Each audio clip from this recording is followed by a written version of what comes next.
Ahojte, v tomto videu si dneska povieme, prečo pri lymfodrenáži rukavice a ako urobiť správny tlak pri tej lymfodrenáži. Na mojich kurzoch býva najčastejšia otázka, keď vás učím čistiť lymfatické uzliny, že prečo to robíme v rukavičkách.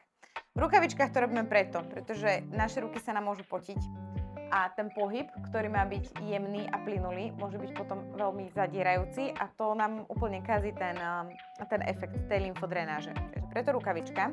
Druhá vec, pokiaľ čistíme lymfatické uzliny napríklad v podpazuši, tak hlavne v letných mesiacoch nie je úplne klientke komfortné, keď je spotená a ideme jej tam holou rukou, takže aj tam je ako keby taká bariéra, že ju nechytáme v tom podpazuši kožu na kožu. Rukavička vám takisto zabezpečí aj správny tlak pri lymfodrenáži. Ak rukavičku nemáte, veľmi často masérky sklznú do toho, že po tej koži ako keby šúchali, ale vy potrebujete chytiť ten jeden bod a otočiť s ním na mieste, jemne.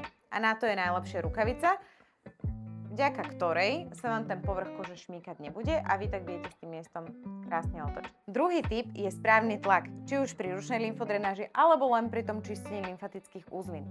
Nesmiete ísť ani veľmi silno, ani veľmi jemne. Tú klientku nemáte hladkať, ale nemáte sa ani chcieť dostať na svaly. Pracujete naozaj len s tou kožou, len s tým podkožím.